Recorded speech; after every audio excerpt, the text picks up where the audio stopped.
شاید کوئی مسجد، شاید کوئی مدرسہ ایسا ہوگا جہاں پر علماء کی سیلری ایسی ہوتی ہو جس میں عالم فخر سے اپنی اولاد کو یہ کہہ سکے کہ میں دین کی بنیاد پر نعوذ باللہ اگر میرے بچے کو عالم حافظ نہیں بنایا تو بھی میری سیلری اور میری انکم ایسی ہے کہ میں اپنے بچے کو حافظ عالم بناؤں گا، سکون سے جی سکتا ہے۔ پبلک، عوام، صدر، کمیٹی اور ان کی نسل اس بات پر فخر کرے کہ ہمارے امام صاحب کی سیلری اور ان کی عزت ایسی شاندار ہے کہ میں اپنے بچے کو ڈاکٹر بنانے کے بجائے اسے امام بناؤں گا، جو عظمت میں دیکھ رہا ہوں وہ میری اولاد کو ملے۔ ایسا پوزیشن والا مقام دینا چاہیے تھا، لیکن ہماری نسل میں، ہمارے عوام میں یہ ذہن بنا ہے دیندار لوگ بھی حافظ بنا دو اس کے بعد ڈاکٹر بنا دیں گے، فلاں کر دو فلاں کر دیں گے۔ اور سنو، جب انسان کے پاس مال نہیں ہوتا ہے تو پھر دنیا دار عزت کرنا تو بات کی بات، خود اپنے والدین اور بھائیوں کے پاس بھی تمہاری عزت نہیں رہے گی۔ دسیوں ایسے گھرانوں کی مثالیں ہیں، ایک بیٹا غریب ہے دوسرا بیٹا مالدار ہے، ماں باپ 100 درجے رعایت مالدار بیٹے کی کریں گے اور غریب بیٹے کی نہیں ہوگی۔ قائد، ہمارے علماء، ہمارے رہبر کیا کر رہے ہیں ایسے موقع پر؟ کیوں ایک بیان نہیں آ رہا ہے؟ کیوں ایک کیس درج نہیں ہو رہا ہے؟ نعروں سے، بیانوں سے، جوشیلی تقریروں سے یہ گستاخ رسول ختم ہونے والے ہیں، یہ ایشوز ختم ہونے والے ہیں۔ 1400 سال سے آج تک دکھا دو کہ صرف ہمارے نعرے بازی سے کوئی دشمن مرا ہو، ہماری صرف ریلیوں سے، اور وہ بھی بھگدڑ مچنے والی، کوئی ڈھنگ کی نہیں، کوئی گائیڈ نہیں، کوئی رہبر نہیں، اپنی منمانی سے نکل پڑے اور حالات بدل جائیں گے۔ جس نے گستاخی کی اس کے جسم پہ ایک خراج تک بھی نہیں آیا، اور جو اوندھے منہ بھاگ رہے تھے ان کے گھروں میں گھس گھس کر انہیں لے جا کر جیلوں میں ڈالا گیا۔ کس کی منمانی ہوئی؟ کون قانون توڑا؟ کون قانون کی نظر میں مجرم بنا ہے؟ اور پھر کہتے ہیں کہ علماء کچھ نہیں بولتے ہیں۔ علماء نے تمہاری شریعت کے لیے، تمہاری تجارت کے لیے، تمہاری معیشت کے لیے، تمہارے بزنس کے لیے، نکاح کے لیے، تمہاری اولاد کی تربیت کے لیے، تمہیں ایک انسان بن کے جینے کے لیے جو باتیں آج تک کہتے آئے ہیں اس پر تم نے کتنا عمل کیا؟ نکاح سنت کے مطابق آیا، تجارت سنت کے مطابق آئی، بیٹیوں اور بہوؤں پہ پردہ آیا، چہروں پہ نبی کی سنت آئی۔ جو کام ہم کر سکتے ہیں وہ کرنے کا دم نہیں ہے، اور جو کام نہیں کر سکتے ہیں اس پر بیان سننے آئے ہیں کہ اس کے خلاف کچھ بولیں، اس کے لیے کچھ ایسی گالیاں بولیں۔ Thanks for watching. Don't forget to like, comment, share and subscribe to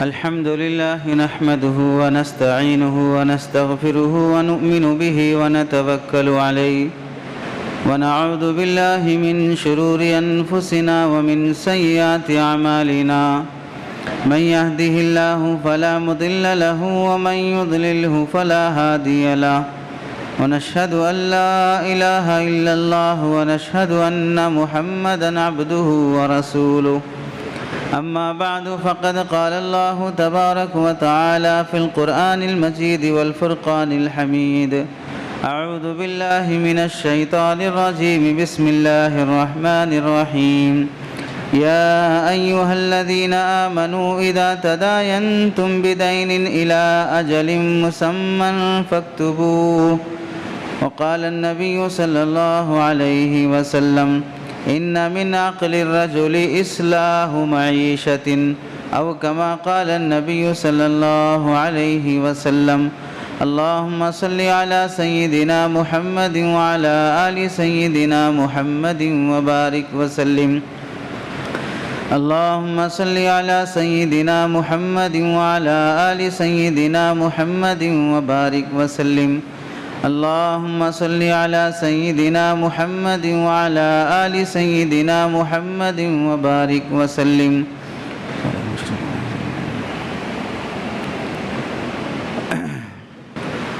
میرے محترم عزیزوں، بزرگوں اور دوستوں، قرآن مجید کی آیت اور حدیث پاک کی روشنی میں اس جمعہ آپ حضرات کے سامنے دو باتیں عرض کرنی ہیں۔ پہلی بات، گزشتہ جمعہ تجارت کی اہمیت پر جو بات آئی تھی اسی کا کچھ حصہ باقی ہے، اسے مکمل کرنا ہے۔ دوسری بات، آج کل جو حالات چل رہے ہیں، اللہ کے نبی علیہ السلام کی شان میں گستاخی سے متعلق اس پر ہماری کیا ذمہ داری ہے، اس متعلق کچھ باتیں آپ حضرات کے سامنے عرض کرنی ہیں۔ قرآن مجید کی آیت میں اللہ رب العزت ارشاد فرماتے ہیں، اے ایمان والوں، جب تم کوئی قرض لو ٹائم فکس کر کے لو، اتنے دنوں میں واپس کر دوں گا، اور پھر اسے لکھا پڑھائی کر لو۔ زبانی طور پر قرضے لیا دیا مت کرو، اور لکھنے کے لیے کوئی اچھی طرح صاف صاف لکھنے والے کو بھی بٹھا لو، تاکہ جھول مول لکھ کر کسی کو دھوکہ دینے کی باری بات نہ پیدا ہو۔ یہ آیت اصل میں قرضہ لینے دینے کے متعلق بتانا نہیں ہے، بزنس کے بارے میں جب کبھی کسی آدمی کو قرضہ لینے کی ضرورت پڑے تو قرضہ لینا ہو تجارت کے لیے، بزنس کے لیے، تو بھی یہی کام کرو، ٹائم فکس کر کے لو اور گواہ بنا لو اور رائٹنگ میں لکھ لو کس کو کتنا قرضہ دیے ہیں۔ قرآن مجید نے تو صاف الفاظ میں فرما دیا، اب لکھنا سادے پیپر پر لکھتے، بانڈ پیپر پر لکھتے، ایسا کاغذ جس کی قانونی طور پر بھی حیثیت ہو اس پر لکھتے، یا نہیں تو سگریٹ کے ڈبے پہ لکھ لیتے، وہ تمہاری مرضی ہے۔ لکھنے کا مقصد یہ ہے کہ تاکہ کل کے دن تمہیں نقصان نہ ہو، تمہارا مال خطرے میں نہ پڑ جائے۔ تو اب جیسے لکھنا آدمی کے مال میں برکت کا اور حفاظت کا ذریعہ ہو، ویسے لکھنے کی کوشش کرے۔ ہمارے سماج میں یہ عادت ہے کہ اگر قرضہ لیتے وقت بانڈ پیپر لا کے یہ دیں، بھائی اس پہ لکھ لیں گے ہم لوگ قرضہ لینے دینے کا جو بھی معاملہ ہو رہا ہے، تو دینے والا یا لینے والا یہ کہے گا کہ بھائی میرے اوپر بھروسہ نہیں ہے آپ کو، میں واپس نہیں کروں گا، اتنی اچھی دوستی رکھ کے آپ میرے سے لکھا لے رہے ہیں۔ ایسی باتیں کرنے والے ایک نمبر کے غدار ہوتے ہیں، ایک نمبر کے دھوکے باز ہوتے ہیں۔ جب اللہ نے فرما دیا کہ جب قرضہ لیا دیا کرو تو لکھ لو، تو خاموش عزت کے ساتھ لکھ لو۔ اب تم کتنے اچھے ہو، کتنے وفادار ہو، کتنے دوست اور رشتہ دار ہو، وہ سب گیا بھاڑ میں۔ جو تم سے کہا جا رہا ہے وہ کرو۔ آج خاندانوں کے خاندان اس واسطے کورٹ کچہریوں کے حوالے ہوئے ہیں کہ دینے لینے کے بعد کوئی پروف نہیں، تو اب جب جھگڑا شروع ہوا تو کیا ہوتا دیکھ لیں گے۔ اب دیکھنے کے لیے رہا ہی کیا ہے، کچھ لکھا پڑھائی ہوئی ہی نہیں ہے، سوائے دشمنیوں کے اور نفرتوں کے کچھ باقی نہیں رہتا۔ 1400 سال پہلے اللہ نے فرما دیا کہ لکھا پڑھائی کے ساتھ قرضہ لیا کرو۔ آج لکھا پڑھائی بانڈ پیپر پہ 100 روپے کے بانڈ پیپر پر لکھ کے دے کے، چیک لکھ کے دینے کے بعد بھی جب آدمی مکر جاتا ہے تو وصول کرنا مشکل ہے۔ چیک باؤنس کیس لگا کر کورٹ کچہریوں کے پیچھے پھرتے رہنا پڑتا ہے۔ اتنا مضبوط سسٹم ہونے کے بعد بھی دیا ہوا پیسہ وصول کرنا اتنا مشکل ہے، تو پھر تم باتیں کرتے ہو کہ ہمارے اوپر بھروسہ نہیں ہے۔ اتنا مضبوط نظام ہونے کے بعد بھی کورٹ بھی ہمت ہار جاتی ہے قرضہ لیے ہوئے آدمی سے پیسہ وصول کروانے میں۔ کیس ہونے سے پہلے ہی جا کے آئی پی اٹھا دے گا، کیا کر لیں گے، میں فقیر ہوں، میں بھکاری ہوں، سارا پیسہ دوسروں کے نام پہ کر دیا، فلاں کے نام پہ فلاں کے نام پہ، جس سے لیا ہے اس کو دھوکہ دے رہا ہے۔ تو قرآن جیسے بتا رہا ہے ویسے کر لو۔ یہ تو صرف بزنس میں قرضہ لینے دینے کے بارے میں ہے، اور اس کا صحیح عمل اگر کوئی کرتا ہے موجودہ حالات میں تو صرف بینک اس پر عمل کرتا ہے۔ کوئی بھی بینک ہو، آپ اس سے لون لینے کے لیے جائیں گے تو پوری نسل کی بال کی کھال نکال کر پھر آپ کو لون دے گی وہ۔ آپ چھوٹ کر جا ہی نہیں سکتے کہیں پر اس کا لون ادا کیے بغیر، الا یہ کہ آپ ملک چھوڑ کے بھاگ جائیں۔ اب ملک چھوڑ کے بھاگنے کے لیے اتنا قرضہ لیے ہوں کہ دوسرے ملک میں جا کر جی سکیں تو پھر بھاگ سکتے ہیں، ورنہ ہر کسی کے بس کی بات نہیں ہے بھاگنا۔ اس کے لیے تو سپورٹ ہونا پڑتا ہے گدی پہ بیٹھے ہوئے آدمی کا۔ تو اللہ تعالیٰ جب بول دیے ہیں کہ اس پر عمل کرو تو ویسے ہی عمل کیا جائے گا۔ اب یہ نہیں ہوگا کہ مجھ پہ بھروسہ نہیں ہے، فلاں نہیں ہے۔ اگر کوئی یہ بات کہے تو صاف بول دو مجھے تجھ پر بھروسہ نہیں ہے، اب قرضہ بھی نہیں دوں گا۔ بلکہ اس زمانے میں قرضہ دینا ہی نہیں چاہیے، اگر دینا ہے تو پھر بھول جانا چاہیے۔ خالی پیلی کے جھگڑوں میں پڑنے کے بجائے بہتر یہ ہے کہ یا تو دے کر بھول جاؤ یا تو دیے ہوئی نہ۔ اگر تمہیں 100% اعتماد ہے کہ یہ لے کر واپس کرے گا اس کے بعد بھی واپس نہ کرے پھر تم کسی کو ملامت مت کرو۔ بہت سے بندے مول صاحبوں کے پاس، مفتی صاحبوں کے پاس، امام صاحب کے پاس آتے ہیں، وہ فلاں بندہ میرے پیسے ڈبا دیا، آپ تھوڑی میری مدد کیجئے، تو اس سے چل کے بات کرتے ہیں۔ دیتے وقت آیا امام صاحب کے پاس کیسے دینا ہے پوچھنے کے لیے، مسئلہ پوچھ کر دیا۔ جب لڑائی جھگڑا سب کچھ ہو جانے کے بعد کچھ نہیں ہو پاتا ہے تو اب آتے ہیں، اور اب اگر امام صاحب بول دیں کہ بھائی ایسا نہیں چلتا، آ کے بات کرے تو بھی بیکار ہے، تو پھر بولتے ہیں کیا ہمارے ایک مسئلے میں بھی ساتھ نہیں دیتے۔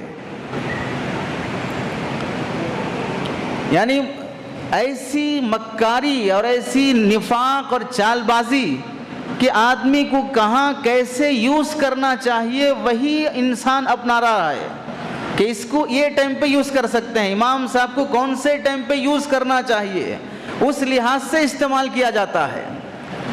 حدیث پاک میں اللہ کے نبی علیہ السلام فرماتے ہیں ان من عقل الرجل، عقل مند بہترین انسان، ہوشیار انسان وہ ہے کہ وہ اپنی معیشت کو، کھانے پینے کمانے کے پورے معاملات کو اچھا اور بہترین بنائے۔ کھانا مشکل ہے، گزارا مشکل ہے، جینا مشکل ہے، یہ آدمی کی عقل مندی نہیں ہے۔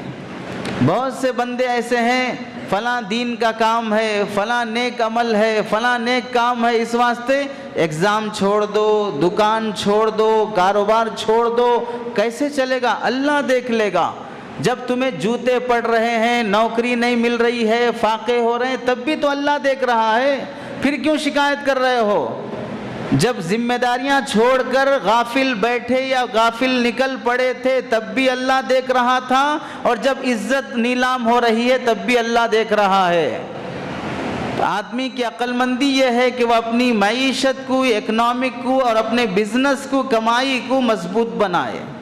انکم کا اس کا سسٹم بڑا مضبوط ہونا چاہیے۔ اس کی مثال بہت سے لوگ پرانے زمانے میں 40-50 سال پہلے کویت، سعودیہ، ادھر ادھر چلے گئے نوکر بن کر، اور وہاں سے ریال، درہم، ڈالر بہت سے کما کر یہاں پراپرٹیاں خرید لیے، ملگیاں بنائے، بلڈنگیں بنائے۔ اب کیا کر رہے ہیں؟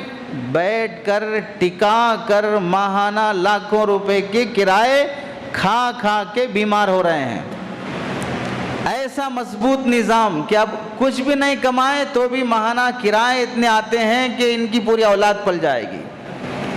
تو اللہ کے نبی بھی فرماتے ہیں عقل مندی یہ ہے کہ آدمی اپنے کمائی کے نظام کو مضبوط بنائے۔ یہ ٹاپک اس واسطے ہے کہ لوگ سمجھتے ہیں پیسے کمانا دنیا داری ہے، پیسے کمانا دین میں اس کی کوئی حیثیت ہی نہیں ہے۔ یہ دماغ بنا ہوا ہے بہت سے لوگوں کا۔ آپ اگر مسجد بنانا ہو پیسے کے بغیر نہیں بنا سکتے، حج پہ جانا ہو پیسے کے بغیر نہیں جا سکتے، بیمار پڑ گئے علاج کرانا ہو پیسے کے بغیر نہیں کر سکتے، شادی کرنا ہو جائز اور سنت طریقے سے بھی مہر دینا پڑے گا، اتنا تو خرچ کرنا پڑے گا، پیسے کے بغیر نہیں ہو سکتا۔ بیمار پڑ گئے ہاسپٹل جانا ہے پیسے کے بغیر نہیں ہو سکتا، تو پھر پیسے کو برا بھلا کیوں کہتے ہو؟ حلال طریقے سے کمانے کا اللہ حکم دے رہا ہے، واجب قرار دیا ہے تمہیں حلال طریقے سے پیسے کمانے کو، تو پھر کیا کوئی بری چیز اللہ بندوں پر واجب کر دیں گے کہ یہ خطرناک اور یہ دنیا سڑی ہوئی کتیا ہے، اس کے پیچھے پڑنے والے بھی کتے ہیں؟ ایسی کوئی حدیث نہیں ہے۔ فالتو کی باتیں پھیلائے رکھیں، اور جب دعوتیں آتی ہیں یہی بولنے والے ٹکا کے کھا کے پیٹ ان سے آدھا کلومیٹر آگے رہتا ہے۔ معیشت کو مضبوط کرنا شریعت کا تقاضا ہے۔ حضرت سفیان ثوری فرماتے ہیں اعمل عمل الابطال، ہیرو جیسا کام کرو۔ قوم کا ہیرو، قوم کا پہلوان جو کام کرتا ہے پہلوانوں والا کام کرو۔ پوچھا پہلوان گری کیا ہے؟ تو حضرت سفیان ثوری نے فرمایا اپنی کمائی کو مضبوط بنانا یہ پہلوان گری ہے۔ پیسہ نہیں ہوگا تو آدمی کی کوئی عزت نہیں ہوگی۔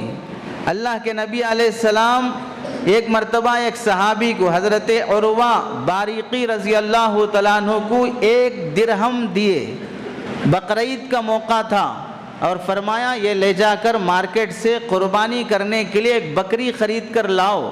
حضرت عروہ گئے، ایک بکری خریدی، لے کر مارکیٹ میں کھڑے ہو گئے اور پھر کہنے لگے بھائی یہ بکری کون خریدے گا، یہ بکری کون خریدے گا۔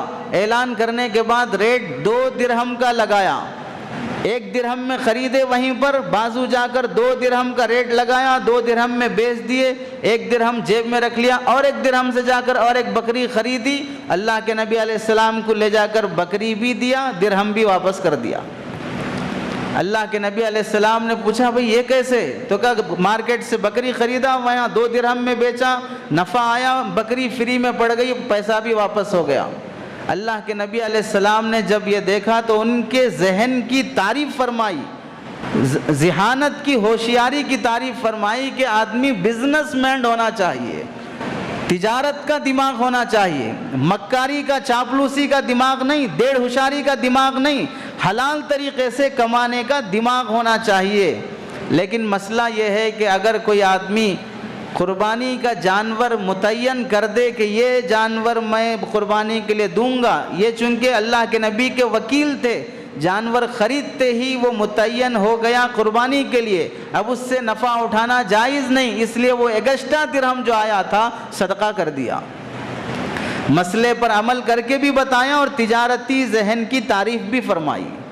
اور اللہ کے نبی علیہ السلام کے صحابہ تجارت کی غرض سے، بزنس کرنے کی غرض سے اس زمانے میں 1400 سال پہلے گھوڑوں پر، اونٹ پر، تپتی دھوپ میں، بارش میں تکلیفیں برداشت کر کے 1000 2000 سے لے کر 10 ہزار کلومیٹر کا سفر کیے ہیں بزنس کے لیے۔ 1400 سال پہلے 1000 کلومیٹر، 2000 کلومیٹر اونٹ پہ بیٹھ کے جا رہے ہیں، گھوڑے پہ بیٹھ کے جا رہے ہیں، کس لیے؟ بزنس کرنے کے لیے۔ صحابہ مدینے میں ہوتے ہوئے ملیشیا، انڈونیشیا، جنوب ہند، کیرلا، ادھر سب بزنس کے غرض سے صحابہ آئے ہیں۔ مولانا مناظر حسن گیلانی رحمۃ اللہ علیہ نے اپنی کتاب میں تفصیل سے لکھا ہے ہندوستان سے عرب کے تجارتی تعلقات کیسے تھے، عرب کے تاجر ہندوستان سے کیسے بزنس کرتے تھے آج سے 1400 سال پہلے۔ اور آج ہم کیا کر رہے ہیں؟ یہاں سے 10,000 کلومیٹر جا رہے ہیں نوکر بننے کے لیے۔ وہ جا رہے تھے تاجر بننے کے لیے، مشقت اونٹ اور گھوڑے پہ بیٹھ کر مجھے بزنس کرنا ہے، اور ہم جا رہے ہیں فلیٹ میں بیٹھ کر کیا کرنے کے لیے؟ نوکر بننے کے لیے، اور اسی پہ فخر ہے۔ ویسے ہی لوگوں کو بیٹی ملتی ہے شادی کے لیے، کہاں ہے آپ لڑکا آپ کا؟ لندن میں جاب کر رہا ہے، تو بس بیٹی مل جائے گی آپ کو۔ یہاں اگر کوئی چھوٹا موٹا بھی بزنس کر رہا ہے تو نہیں ملے گی۔ تو نوکر بننے میں فخر محسوس کر رہی ہے قوم، اونر بننے میں فخر محسوس نہیں کر رہی ہے۔ وجہ کیا ہے؟ چونکہ تم 10 تک، ڈگری تک جو بھی سلیبس پڑھ کے آئے ہو، وہ پورے سلیبس میں یہی سکھایا گیا ہے کہ کیسے نوکر بننا ہے، کیسے نوکر بننا ہے۔ اسی واسطے پڑھاتے ہوئے بھی ٹیچر بولے گا اگر تم اس میں فرسٹ آئے تو تمہیں جاب مل جاتی، مطلب کیا؟ تم نوکر بن جاتے۔ اب یہ بھی خوش ہو جاتا میں پڑھ لیا تو میرے کو نوکر، مجھے جاب مل جائے گی۔ اس واسطے آج مستقل بزنس ایجوکیشن الگ ہے، اس کے لیے لاکھوں روپے کی فیس دے کر 6 مہینے 1 سال کا کورس الگ سے لینا پڑتا ہے اگر آپ تاجر بننا چاہتے ہیں تو۔ آپ کے سلیبس میں پڑھایا نہیں جائے گا۔ اس واسطے ہندوستان سے پڑھے لکھے اونر کم پیدا ہوتے ہیں، پڑھے لکھے نوکر زیادہ پیدا ہوتے ہیں۔ یہ گوگل میں آپ سرچ کر کے دیکھ لیں۔ اللہ کے نبی علیہ السلام کے صحابہ میں حضرت زبیر ابن العوام رضی اللہ تعالیٰ عنہ نبی کے ساڑو ہیں، حضرت نبی پاک صلی اللہ علیہ وسلم کے پھوپھی کے بیٹے حضرت صفیہ کے بیٹے ہیں، اور حضرت خدیجہ کے بھتیجے ہیں، حضرت صدیق اکبر کے داماد ہیں، حضرت اسماء رضی اللہ تعالیٰ عنہ کے شوہر ہیں۔ حضرت زبیر ابن العوام رضی اللہ تعالیٰ عنہ مدینہ آئے تو گھر میں اتنا فاقہ تھا، گزارا مشکل تھا، تو حضرت اسماء رضی اللہ تعالیٰ عنہ گھر سے 6 کلومیٹر دور پیدل چل کے جانا، پیدل چل کے آنا، وہاں سے اونٹوں کے لیے کھجوروں کے جو باغات ہوتے ہیں وہاں سے کھجور اور کھجور کی گٹلیاں چن کر لاتے تھے، اسے پیس کر جانور کو کھلانے کے لیے چارہ نہیں ہوتا تھا تو وہ چارہ کھجور کی گٹلیاں پیس کر کھلاتے تھے۔ آنے جانے کے لیے بھی سواری کا انتظام نہیں تھا، عورت اکیلی چل کر آنا جانا، ایسے حالات شروع میں تھے۔ بعد میں اللہ تعالیٰ نے تجارت کی برکت سے اتنی برکت ان کے گھر میں لائی، حضرت زبیر بن العوام کی مدینے میں کے مارکیٹ میں یہ گوشت کی دکان شروع ہوئی، پورے مدینے کے لوگ انہی کے دکان سے گوشت خریدتے۔ پیسے جمع ہونے کے بعد ریئل اسٹیٹ میں بزنس شروع کیا، اور بزنس کرتے کرتے ایک وقت آیا مدینے میں ان کے 9 گھر، بصرہ میں 2 گھر، ملک شام میں 1 گھر، جیسے یہاں کمانے والا لندن میں ایک گھر خریدتا ہے، فلاں جگہ ایک گھر خریدتا ہے، ایسا مختلف ملکوں میں ان کے 15 گھر تھے۔ شروع کیا تھا؟ چل کے جانے کے لیے بھی گاڑی نہیں تھی، اور ان کے پاس 1000 نوکر تھے بزنس کرنے کے لیے، اور ایک کے ذمہ 1 روپیہ روز کما کے لا کے دینا، بس روزانہ 1 روپیہ کما کے لا کے دینا ہے، 1000 چاندی کے سکے روزانہ کما کے لانا اور وہ 1000 صدقہ کر دینا۔ نوکروں کی کمائی کو نہیں رکھتے تھے، نوکروں کی کمائی کو صدقے میں لگا دیتے، اور خود جو کماتے تھے اس سے انویسٹمنٹ اور بڑھایا کرتے تھے۔ ایک وقت آیا حضرت زبیر ابن العوام نے مختلف اوقات میں 7 شادیاں کیے، بیوی کا انتقال ہو گیا یا طلاق ہو گئی، 4 سے کم کبھی زندگی میں نہیں رکھا، 4 کا کوٹا پورا رہتا تھا، 4 بیویاں تھیں، ہر ایک کی ضرورت پوری ہوتی۔ ایک مرتبہ 6 لاکھ درہم میں مکان بیچا۔ کسی نے کہا آپ کا مکان اتنا بڑا ہے کہ یہ 6 لاکھ درہم بہت کم ریٹ ہے اس کا، تھوڑا صبر کیے تو ڈبل ریٹ ملتا آپ کو۔ تو حضرت زبیر نے کہا پھر بھی ٹھیک ہے جو بیچاؤں، اور 6 لاکھ درہم پورے غریبوں میں صدقہ کر دیا۔ ایسا دینے کا جذبہ آدمی میں کب پیدا ہوتا ہے؟ جب اسے معلوم ہے اور بہت بڑا ہے، 6 لاکھ گئے تو کیا ہوتا، اور 6 لاکھ اس زمانے کے نہیں، 1400 سال پہلے کے، اور کاغذ کے نہیں، چاندی کے، وہ دینا اور 6 لاکھ فوراً اٹھا کر دینا۔ تم لوگ جمعہ کے لیے جو چندے کی تھیلی پھرتی ہے اس میں 60-70 روپے دے کے دکھا دو جمعہ، 100-200 روپے دے کے دکھا دو جمعہ، 1000-2000 دے کے دکھا دو۔ دینے والے بھی ہیں، اس سے انکار نہیں ہے، جن کے ہاں ایسی خباثت ہے، ایسی کنجوسی ہے، ان کے متعلق کہا جا رہا ہے دینے کیوں نہیں من کرتا ہے، نہیں دینے کے لیے، اور کبھی ہوتا ہے لیکن دینے کے لیے دل نہیں ہوتا ہے۔ تو یہ جذبے کب آتے ہیں؟ آدمی جب کروڑ پتی ہو اور اللہ کی طرف سے وہ توفیق بھی مل جائے۔ اور جب ان کا انتقال ہوا تو ان کی پراپرٹی میں بیوی کو 8واں حصہ ملتا ہے، 4 بیویاں ہیں، ہر بیوی کو 12 لاکھ درہم اس زمانے کے ملے، اور 5 کروڑ 2 لاکھ چاندی کے سکے پراپرٹی میں چھوڑ کر انتقال ہوئے۔ 5 کروڑ 2 لاکھ چاندی کے سکے، پیسے کیش صرف۔ اب وہ زمینات کتنے ہیں، مکانات 15 ہیں، باغات کتنے ہیں، وہ سب الگ ہے۔ کہاں سے شروع ہوئی تجارت؟ کھجور کی گٹلیاں چن کر لایا کرتے تھے، اور اللہ نے کہاں تک پہنچایا؟ تجارت میں اللہ نے برکت رکھا ہے۔ اور کون کر رہے ہیں؟ حضرت نبی پاک صلی اللہ علیہ وسلم کے ساڑو۔ اگر کمانا دنیا ہے، بری چیز ہے، تو اللہ کے نبی اپنے ساڑو سے نہیں بولتے کیا دنیا میں پڑے ہو، اللہ اللہ کرتے بیٹھو۔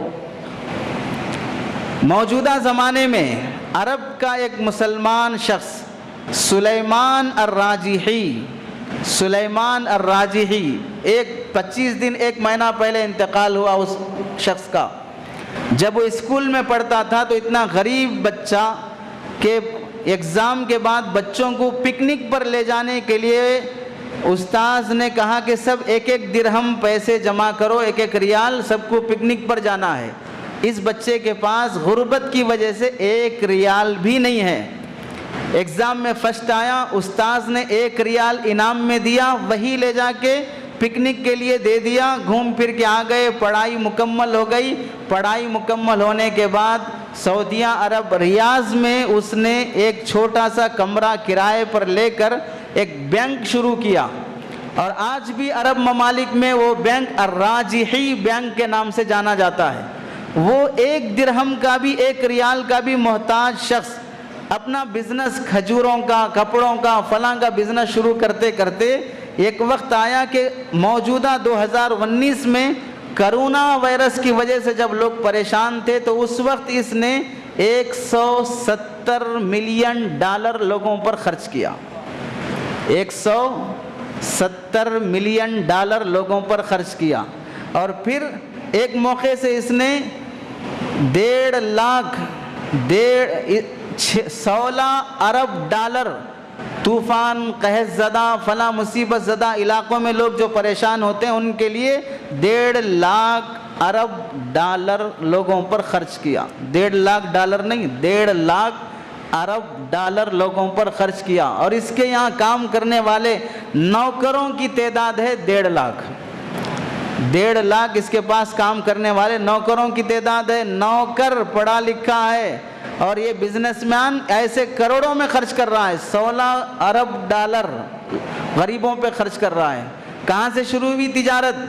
1 ریال بھی نہیں تھا اس کے پاس پکنک کو دینے کے لیے. اللہ نے اس زمانے کے مسلمانوں کے لیے نہیں، اس زمانے کے مسلمانوں کے لیے بھی رکھا ہے. آپ گوگل میں سرچ کر لو دنیا کے 20 بڑے بڑے مالدار، 2022 کے 10 بڑے بڑے مالدار، اس میں شاید آپ کو کسی مسلمان کا نام ملتا ہو، شاید کسی مسلمان کا نام ملتا ہو. KFC کی تاریخ اٹھا کے پڑھ لو، کہاں سے شروع ہوئی، کیسا غریب شخص تھا، کتنے بار زندگی میں ہارا اور کیسے کامیاب ہوا. گوگل بنانے والے کی تاریخ پڑھ لو، فیس بک بنانے والے کی تاریخ پڑھ لو، دنیا میں مرغی فارم بنانے والے کی تاریخ پڑھ لو.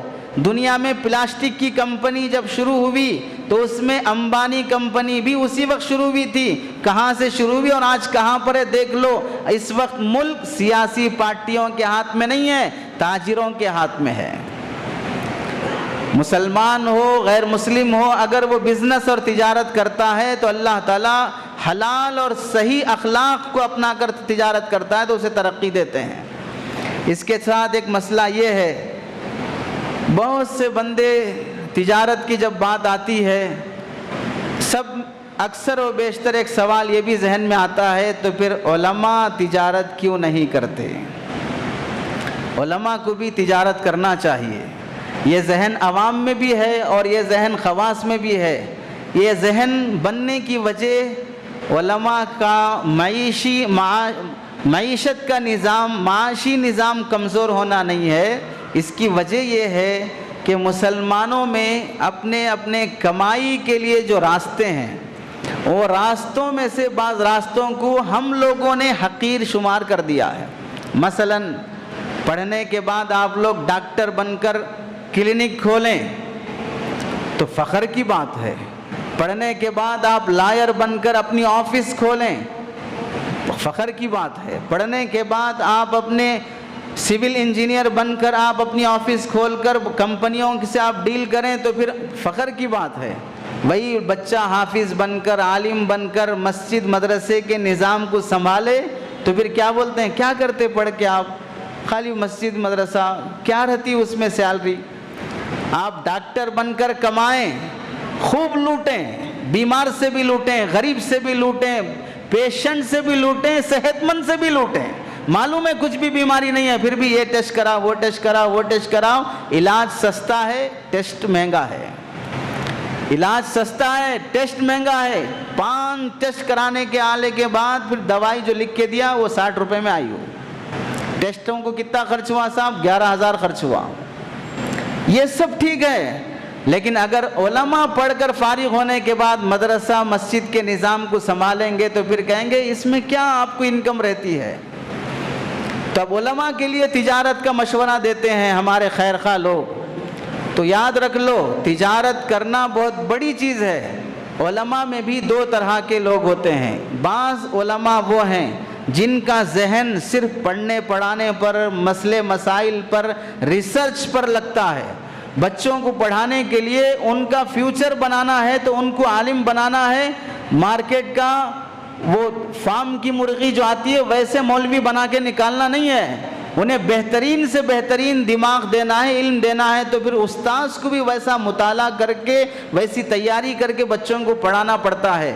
ایسے مزاج کے چند علماء ہوتے ہیں.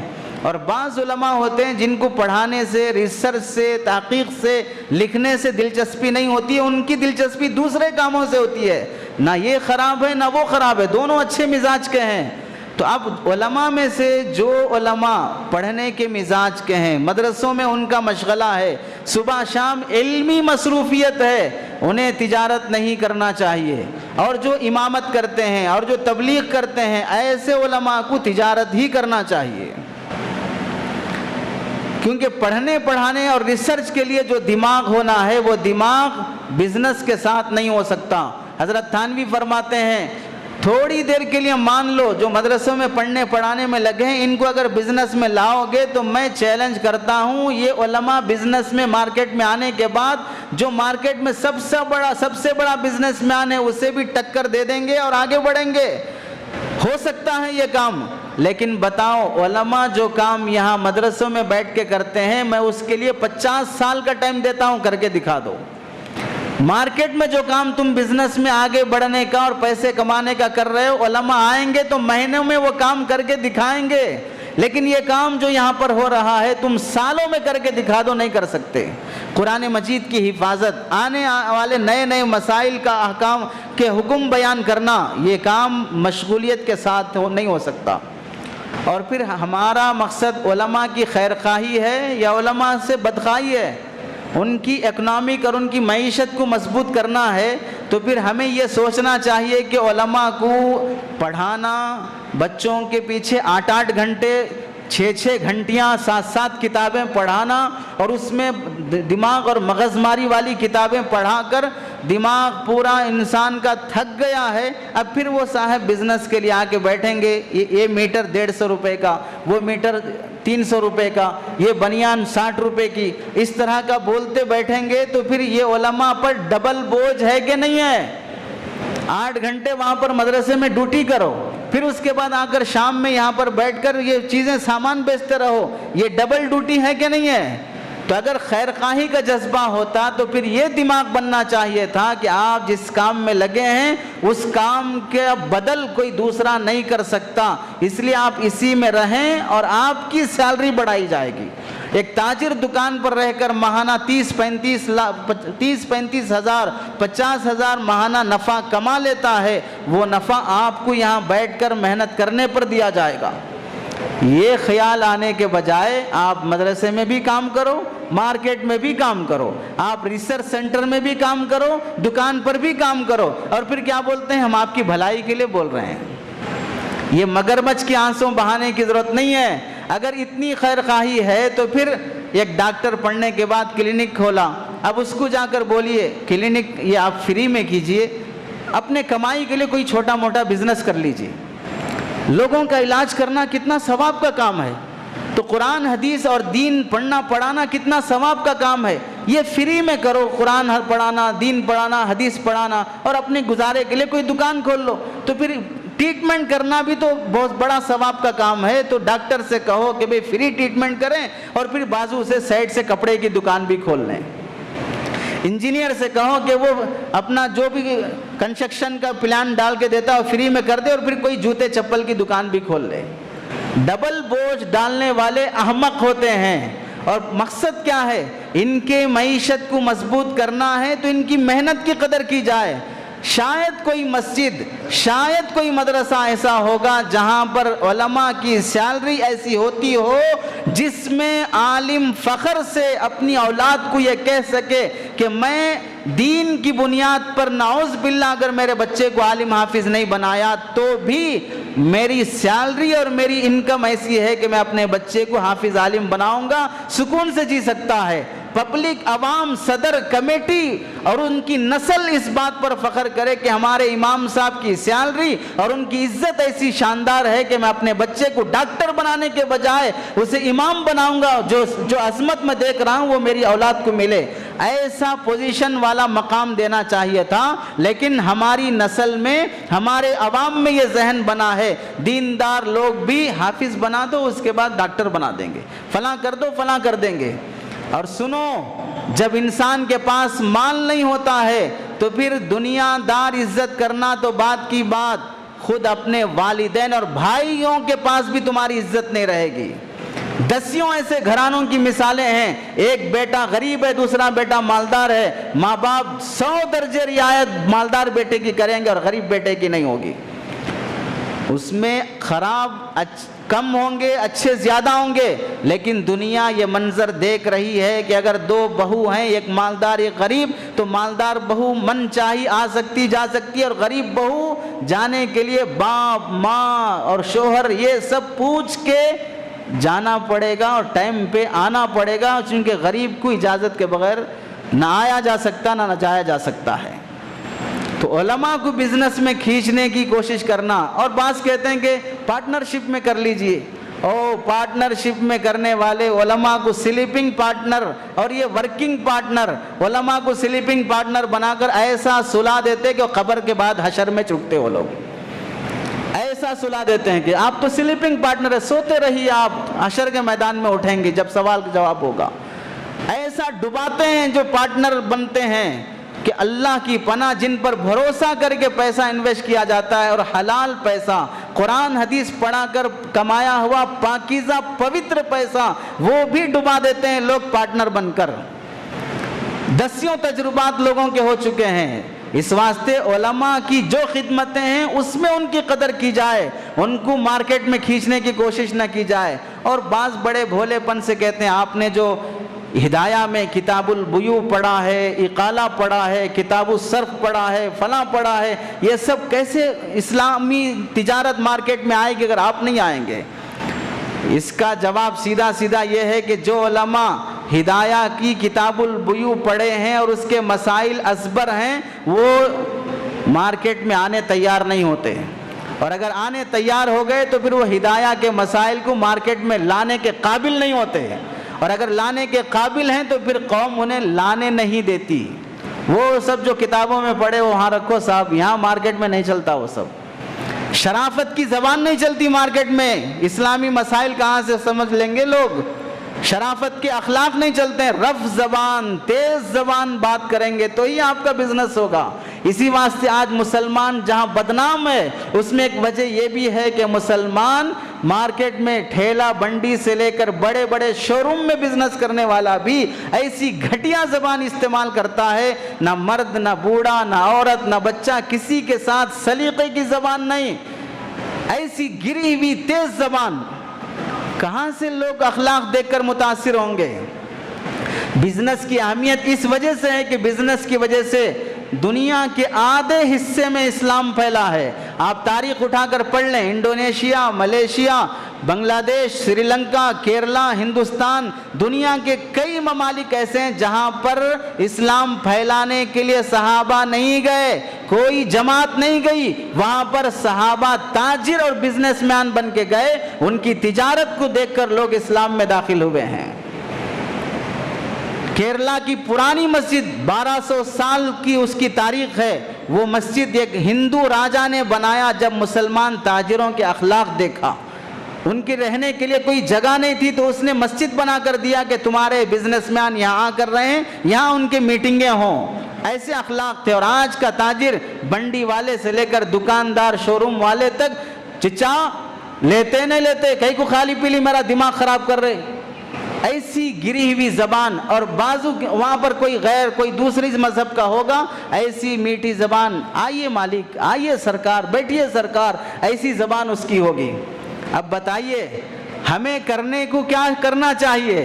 اب لوگ کہتے ہیں کہ بھئی حالات جو چل رہے ہیں، مسلمان جو یہ اللہ کے نبی کی شان میں گستاخی، بدتمیزی، فلاں، ایسے نان ایشوز مسائل اللہ کے نبی علیہ السلام کے زمانے سے لے کر اب تک نبی کی شان میں گستاخی کرنے کا سلسلہ مسلسل جاری رہا ہے۔ اب کی کوئی نئی بات نہیں ہے۔ نبی کی حیات میں، نبی کی موجودگی میں دسیوں کافروں نے نبی کی شان میں گستاخی کی، بدتمیزی کی۔ تو اب بتائیے اللہ کے نبی علیہ السلام کو معلوم ہوا فلاں کعب بن اشرف، فلاں عبداللہ بن ابی، فلاں ابن بطل، یہ سب لوگ میری شان میں گستاخی کر رہے ہیں، تو فوراً اللہ کے نبی علیہ السلام نے حضرت عمر کو بلایا، حضرت علی کو بلایا، جاؤ تلوار لے لو، رستے میں سڑکوں پہ آ جاؤ اور جہاں دکھے مار دو، قتل کر دو، دکانیں جلا دو، فلاں دو۔ ایسا کوئی واقعہ ہے تو دکھا دیجیے۔ اللہ کے نبی کی موجودگی میں نبی کی شان میں بدتمیزی کی گئی، نبی کی بیویوں کے ساتھ بد زبانی کی استعمال کی گئی، یہاں تک کہ اللہ کے نبی علیہ السلام کی زوجہ مطہرہ حضرت عائشہ پر تہمت لگانے والا عبداللہ بن ابی جو بڑھ بڑھ کر آگے تھا، اللہ کے نبی نے فوراً ایکشن نہیں لیا۔ واقعات میں غزوہ بنو مستلق مشہور غزوہ ہے، اللہ کے نبی علیہ السلام وہاں سے واپس آتے وقت ایک جگہ پر پانی کی ضرورت کے لیے صحابہ رکے، ایک صحابی لینے کے لیے گئے، دوسرے آ گئے، پانی کے مسئلے میں تھوڑا جھگڑا ہو گیا، ایک انصاری تھے دوسرے مہاجر تھے، دونوں نے لڑائی شروع کی تو اس نے پوری قوم کو دعوت دی اور اس نے بھی پوری قوم کو دعوت دی۔ اب جھگڑا شروع ہونے کے قریب تھا، نبی کو معلوم ہوا، گئے اور اللہ کے نبی نے فرمایا پھر یہ جاہلوں کے کام کر رہے ہو، اسلام میں آنے کے بعد سب کو ہٹا دیا، اور اس کے بعد اللہ کے نبی تھوڑی دیر کے بعد کہا کہ اب نکلو یہاں سے، مدینہ پہنچنا ہے۔ اس سے پہلے عبداللہ بن ابی نے کیا کہا؟ یہ سارے جھگڑے اس واسطے ہو رہے ہیں کہ ہم نے اپنے کتے کو پال کر موٹا کیا ہے تاکہ وہ ہمیں ہی بھونکے۔ یہ اشارہ تھا اللہ کے نبی اور صحابہ کی طرف۔ مدینے میں ہم نے ان لوگوں کو جگہ دیا ہے، یہ مکے والے تھے، وہ گاؤں تھا ان کا، ہمارے گاؤں میں ہم نے ان کو جگہ دیا ہے، تو ہم نے کتے کو پال کر موٹا کیا ہے، آج ہم پر وہ بھوگ رہا ہے۔ کتنا بڑا جملہ ہے۔ اور پھر اللہ کے نبی علیہ السلام اور صحابہ کے بارے میں کہا کہ مدینہ جانے کے بعد ہم ان ذلیلوں کو نکال کر باہر کر دیں گے۔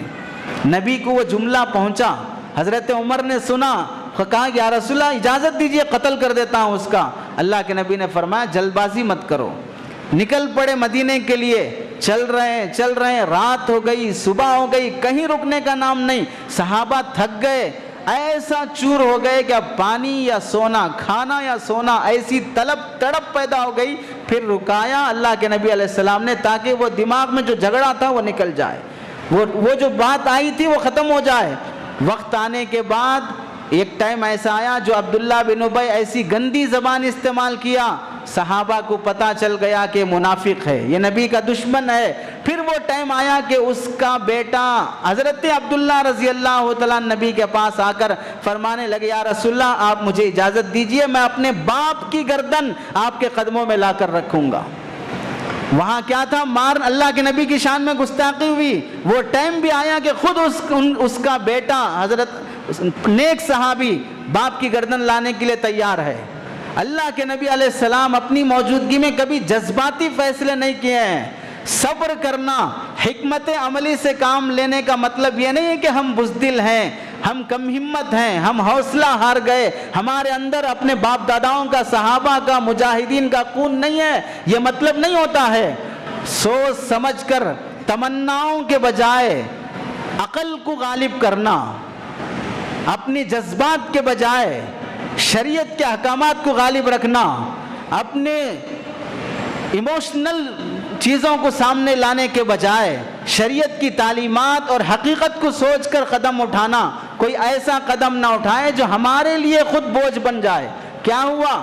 لوگوں کی زبانیں ایسی آزاد ہوتی گئیں، ایک نے شان میں نبی کی گستاخی کی۔ کیوں کیا ہے؟ وجہ کیا ہے؟ تم ناچنے والے کو بلاؤ، تم گانے والے کو بلاؤ، اس کے ساتھ لاکھوں روپے لٹا کر ناچو، گاؤ، سیلفی لو، شراب پیو، اور اس کی ضد میں اپوزٹ میں ایک نبی کی شان میں گستاخی کرے، وہ ناچنے والا لوٹ کر چلا جائے، اب وہ آرام سے اپنے دوسرے شو مناتا رہے، اب یہاں پر مسلمان لڑتے رہیں گے۔ عقل نہیں آئے گی کہ بھئی یہ مسئلہ اٹھا کیوں؟ اس مسئلے کے پیچھے جہالت ہے، اس مسئلے کے پیچھے شرارت ہے، اس مسئلے کے پیچھے سیاست ہے، کیا وجہ ہے یہ نہیں سمجھ میں آئے گا۔ اب پھر آگے کیا کہیں گے؟ ہمارے قائد، ہمارے علماء، ہمارے رہبر کیا کر رہے ہیں ایسے موقع پر؟ کیوں ایک بیان نہیں آ رہا ہے؟ کیوں ایک کیس درج نہیں ہو رہا ہے؟ نعروں سے، بیانوں سے، جوشیلی تقریروں سے یہ گستاخ رسول ختم ہونے والے ہیں، یہ ایشوز ختم ہونے والے ہیں۔ 1400 سال سے آج تک دکھا دو کہ صرف ہمارے نعرے بازی سے کوئی دشمن مرا ہو، ہماری صرف رالیوں سے، اور وہ بھی بھگدڑ مچنے والی، کوئی ڈھنگ کی نہیں، کوئی گائیڈ نہیں، کوئی رہبر نہیں، اپنی منمانی سے نکل پڑے اور حالات بدل جائیں گے۔ جس نے گستاخی کی اس کے جسم پہ ایک خراش تک بھی نہیں آیا، اور جو اوندھے منہ بھاگ رہے تھے ان کے گھروں میں گھس گھس کر انہیں لے جا کر جیلوں میں ڈالا گیا۔ کس کی منمانی ہوئی؟ کون قانون توڑا؟ کون قانون کی نظر میں مجرم بنا ہے؟ اور پھر کہتے ہیں کہ علماء کچھ نہیں بولتے ہیں۔ علماء نے تمہاری شریعت کے لیے، تمہاری تجارت کے لیے، تمہاری معیشت کے لیے، تمہارے بزنس کے لیے، نکاح کے لیے، تمہاری اولاد کی تربیت کے لیے، تمہیں ایک انسان بن کے جینے کے لیے جو جو باتیں آج تک کہتے آئے ہیں اس پر تم نے کتنا عمل کیا؟ نکاح سنت کے مطابق آیا، تجارت سنت کے مطابق آئی، بیٹیوں اور بہوؤں پہ پردہ آیا، چہروں پہ نبی کی سنت آئی۔ جو کام ہم کر سکتے ہیں وہ کرنے کا دم نہیں ہے، اور جو کام نہیں کر سکتے ہیں اس پر بیان سننے آئے ہیں کہ اس کے خلاف کچھ بولیں، اس کے لیے کچھ ایسی گالیاں بولیں۔ جو گستاخی کر رہا ہے اس نے یوٹیوب میں سرچ کر کے کسی پاگل کا ویڈیو دیکھا، اس کے دماغ میں تو آیا کہ میں نبی کے بارے میں سرچ کروں کہ وہ کیا تھے۔ غلط انفارمیشن ملی ہے، رانگ انفارمیشن ملی ہے کہ نبی یہ عمر میں نکاح کیے، اپنے بیٹے کی بیوی سے نکاح کیے، سب رانگ انفارمیشن ہے۔ لیکن اس کے دماغ میں آیا کہ میں کچھ دیکھوں، اس نے ویڈیو میں خود کہا کہ میں ریسرچ کروں۔ اس منہ کا ہے، اس قابل کا تو نہیں کہ وہ ریسرچ کر سکے، تو اب اس کے دماغ میں تو آیا کہ وہ ریسرچ کرے۔ اب ریسرچ کے بعد غلط انفارمیشن ملنے کے بعد وہ گستاخی کیا۔ ہمارا سوال مسلمانوں سے یہ ہے کہ ہم نے نبی کے معاملے میں صحیح جانکاری حاصل کرنے کے لیے کتنا ہم نے ریسرچ کیا ہے۔ اللہ کے نبی حضرت عائشہ سے کس عمر میں نکاح کیے، نکاح کی وجہ کیا تھی؟ 11 نکاح کیے تو 11 نکاح کا فائدہ قوم کو اور عالمی لحاظ سے کیا ہوا؟ اللہ کے نبی کے بیٹے حضرت زید حقیقی بیٹے تھے یا لے پالک بیٹے تھے؟ اڈاپٹ کیے ہوئے بچے کا قانون کیا تھا اس زمانے میں، اور نبی کی شریعت میں کیا تھا؟ حضرت زید صحیح بیٹے اللہ کے نبی کے نہیں تھے، وہ کسی اور کے بیٹے تھے، اور لے پالک بیٹا اپنا حقیقی بیٹا نہیں ہوتا ہے، اس کی بیوی ہماری حقیقی بہو نہیں بنتی ہے۔ کتنے مسلمان ایسے ہیں جو نبی کی سیرت ریسرچ جاننے کے لیے گوگل سرچ کیا ہوں، سیرت کی کتابیں پڑھے ہوں، دشمن بدنام اور گستاخی کرنے کے لیے آ رہا ہے دیکھنے پڑھنے کے لیے، اور مسلمان نبی کی سیرت کے ان واقعات سے بھی واقف نہیں ہے۔ آؤ 1 بجے 2 بجے 2:30 بجے جب بیان ختم ہو کر امام اور خطیب ممبر پہ چڑھ جائے عربی پڑھنے کے لیے، اس وقت آ کے بیٹھیں گے، جمعہ کا خطبہ بھی سننے کے لیے تیار نہ ہو۔ دشمن تو اسلام پہ ریسرچ کرے اور ہم ٹانگ پھیلا کر سوتے رہیں، اور پھر ہماری ان تقریروں سے مار دیں گے، کاٹ دیں گے، فلاں کر دیں گے۔ جب تمہاری پراپرٹی پر، تمہاری بیوی پر، تمہاری اولاد پر کوئی ڈاکہ ڈالتا ہے، قبضہ کرتا ہے، تو اس موقع پر آتے ہو ہم سے پوچھنے کے لیے کہ اب میری زمین پہ قبضہ ہو گیا، میں نہیں چھوڑتا، مار دوں گا۔ پوچھے بغیر مرڈر کر دیتے ہو، پوچھے بغیر ٹپکا دیتے ہو، پوچھے بغیر اس کی جائیداد لوٹ لیتے ہو، تو پھر یہاں کیوں پوچھ رہے ہو؟ اپنی ذاتی پراپرٹی کا مسئلہ نہیں ہے نا، پورے قوم کا مسئلہ ہے۔ اس واسطے علماء کو بدنام کرنے، ان کے خلاف زبان درازی کرنے، ہر موقع پر دشمن یہ چال چلتے آیا ہے کہ ایک ٹیم ایسی ہوگی جو ایسے مسائل کو چھیڑ کر دماغ پلٹانے کی کوشش کرے گی، اور دوسری ٹیم ایسی ہوگی جو اپنے مشن کو سامنے رکھ کر وہ آنے والے الیکشن میں جو ٹارگٹ رکھے اس ٹارگٹ کو پورا کرنے کی فکر میں ہوگی۔ یہ لوگ اپنے اپنے حساب سے ٹیم ڈیوائیڈ کر کے اپنا کام کرتے رہیں گے، اور ہم میں پاگلوں کا ایک جھنڈ ہر جگہ پر ہے۔ چاہتے یہ ہیں کہ جب بھی کوئی ایسا مسئلہ اٹھے تو پورے علماء یہی بیان کریں، پورے لوگ اسی پر بولیں۔ اصل آنے والا جو الیکشن ہے اس کے سامنے جو مسائل ہیں، دشمن کس پلاننگ کے لیے کام کر رہا ہے، ہمیں آگے کیا کرنا چاہیے، وہ سارے پیچھے پڑتے رہیں گے، وہ سارے پیچھے جاتے رہیں گے۔ سلمان رشدی نبی کی شان میں گستاخی کرنے والوں میں نمبر 1 لوگوں میں شمار ہوتا ہے۔ وہ بدتمیز 12-14 گھنٹے پہلے اس پر حملہ ہوا، اسے ہاتھ پیر کاٹ دیے گئے، فالج کی بیماری میں پڑا ہوا ہے، گستاخی کیا تھا سالوں پہلے، اللہ نے اسے سزا دیے سالوں بعد۔ نبی کی شان میں گستاخی کرنے والے کو اللہ کبھی نہیں چھوڑتے ہیں، لیکن ہم اس لائق تو بنیں کہ ہمارے لیے اللہ کا تعالیٰ ہاتھ اٹھانے پر دعائیں قبول تو ہوں۔ مسلمان اس قابل تو بنے کہ کوئی ان کی شان، ان کے نبی کی شان میں گستاخی کرنے کی ہمت نہ کرے۔